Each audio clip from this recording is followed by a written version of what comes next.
बयबो मिथिगौ आरो मोनसे गोजोन खौरां दिनै 5 आगस्ट बे 5 आगस्टआ जोंनि बर' माहारिजों मोनसे सोमोन्दो दङ।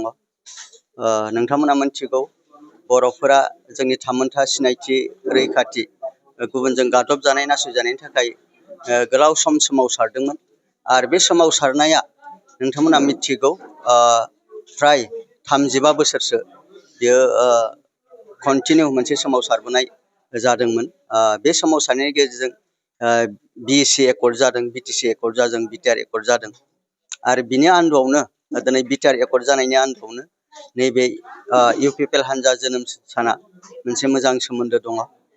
नोंथांमोना मिथिगौ 2015 मायथाइयाव क'क्राझार टाउनावहाय जोङो बे इउपिपिएल हान्जाखौ जोनोम होनायनि बाथ्रा सानदोंमोन।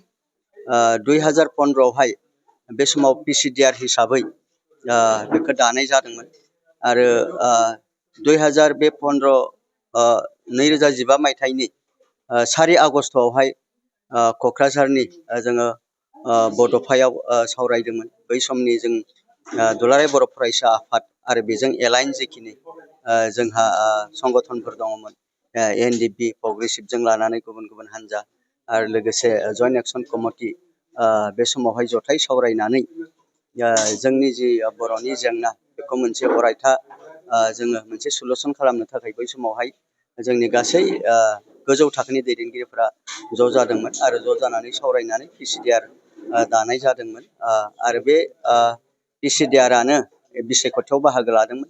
नाथाय जोङो बै समावहाय जोङो 7 साल' देरहासार जानो हादोंमोन आरो बिनि नेक्स्ट बोसोरावहाय जोंहा एमएलए बिसायख'थि फैदोंमोन आरो बे एमएलए बिसायख'थिखौ जोङो मैखोम टारगेट लानानै जोङो बै समावहाय बोसोरसेनि उनावनो पिसिडिआरखौ इउपिपिएल खालामनाय जादोंमोन। इउपिपिमोन, इउनाइटेड पिपल्स पार्टी। उनावहाय बेखौ रेजिस्टार खालामनो जेब्ला आगान सुरो इलेक्सन कमिशनारनो जेब्ला दाबि दावा होयो अब्ला माने इउपिपि होननाय मोनसे हान्जा दंखायो होननायखाय एल लगायदेरनानै बेखौ लिबारेल, इउनाइटेड पिपल्स पार्टी लिबारेल खालामनाय जादोंमोन आरो बेखौ क'क्राझारनि कालचार कमप्लेक्सआवहाय इउपिपि हिसाबै दिनैनि सानावहाय दाफुंनाय जादोंमोन।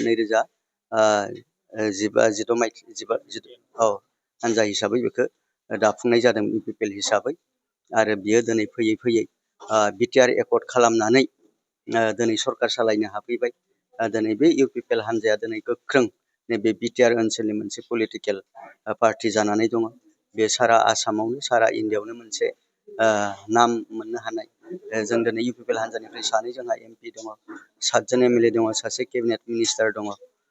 बेबायदिनो जों दिनैनि थारिखआव 17 जन एमसिएलए थानाय जोङो पार्टी जानानै दङ आरो दिनै जों रुलिं सरकार सालायगासिनो दङ। दा बे समावहाय जोङो नैबे इउपिपिएल दानायनि आन्दोआ बेनो बै समाव जोंनि गोलाव जि सोमावसारनाय बड' जेंनाखौ अरायथा फोजोबस्रांनाय, पार्मानेन्ट सलुसन अफ बड' इस्यु।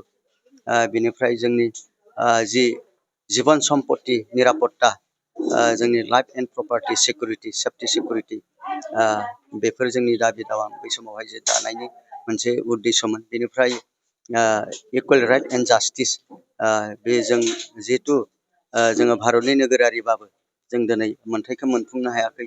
जों जेरैबायदि जौगानांगौ हिक्खा दिक्खा अनुस्थान नांगौ बे जोंनियाव गैया। जोंनियाव अफिस आदालत कर्ट कासारि जिखिनि डिपार्टमेन्ट नांगौ बे गैया।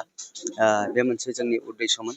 बेबायदि गासै 7टा पइन्ट्स लानानै इउपिपिएलखौ जोनोम होनाय जादोंमोन आरो बै समावहाय जोंनि गोलाव सोमावसारनायाव बर' अना बर'नि मोनसे डिफारेन्सेस फैदोंमोन, बेखौबो फोजोबनाय, बयनिबो हारि माहारिनि थाखाय समान मोनथाय आरो जौगानाय लाबोनाय, बेबायदि गासै पइन्ट्सफोरखौ लानानै बे इउपिपिएल हान्जाखौ दानाय जादोंमोन आरो दिनै इउपिपिएल हान्जाया जोबोद गोख्रों।